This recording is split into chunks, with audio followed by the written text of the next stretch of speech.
Hello everyone, welcome to Oseyimika Tutor channel. So today we'll be looking at dimension analysis. So the question under this dimension analysis is to give the dimension of resistance. So to give a dimension of resistance, what formula are we going to use? So the formula we're going to be using is called the Ohm's law formula. So as we all know that the Ohm's law formula is V equals to IL. So now, what does Ohm's law state?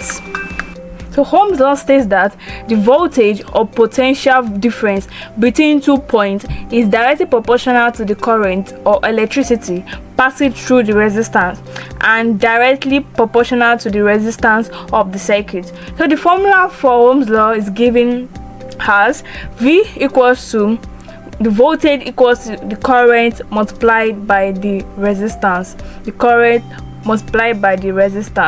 So Ohm's law formula equals to V equals IR. So now let's solve the question.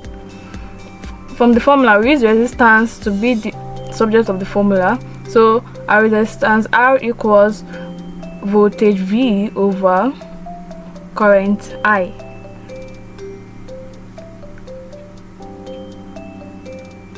So to find it, we're going to be using to find the formula for voltage. We're going to be using electric work equals charge times voltage. Our voltage equals to, when we make voltage the subject of formula, our voltage is equals to electric work over charge. So our voltage V equals W over Q. So our W is our electric work and our Q is our charge. So now that we've gotten the formula for our voltage, so we'll equate it into the equation for resistance, which is going to V over I. So our V now is now W, which is the work over charge, divided by our current I.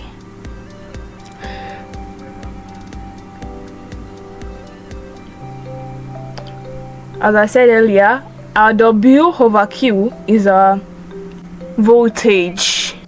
So R equals, the formula for work done is force multiplied by distance over, so the formula for charge equals to current I multiplied by time T divided by I.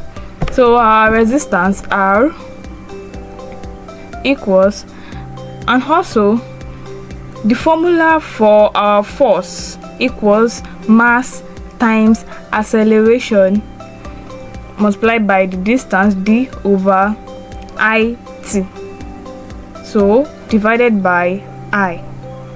So now let's give the formula of acceleration. Formula of acceleration equals to velocity over time. So acceleration A equals to, our velocity equals to distance D over time. So our acceleration equals to distance over T divided by time.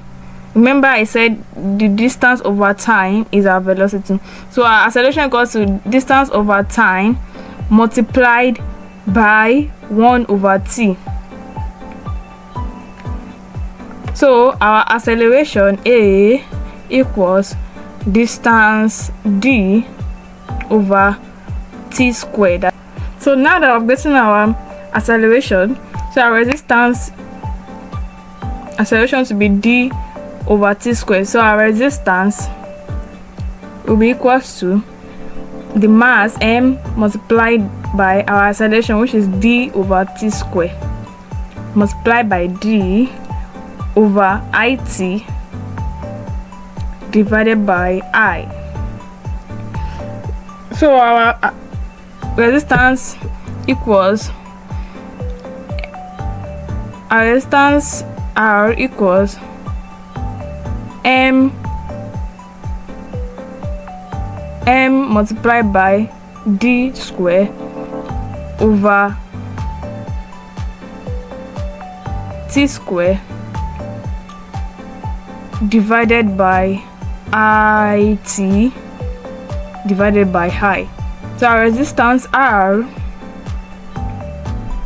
will be equals to M multiplied by d square multiplied by t raised power minus 2.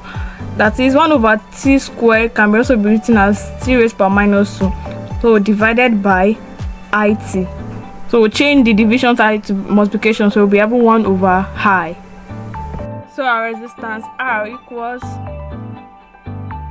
md square multiplied by t raised power minus 2 over I times I. It times I equals to I square multiplied by t. So our R equals the mass m multiplied by distance square d square multiplied by t raised power minus 2. And our I square can be one of this I square can be written as 1 over I square. It can be written as I raised to power minus 2 multiplied by t raised power minus 1. So our resistance R equals to the dimension for our mass is capital letter M, and our distance, which is capital letter L. So we have ml square capital letter t raised power minus 2, and our dimension for our current I is I. Some use A, but I'm going to use I raised power minus 2, and dimension for our time is capital letter t raised power minus 1. So following the rules of indices for the time, our R equals ml t raised power ml square t raised power minus 2 times t raised power minus 1. We have t raised power minus 3 multiplied by I raised power minus 2. So this is the dimension for our resistance. So this is the answer to the question. Thanks for watching. Please like, share and subscribe.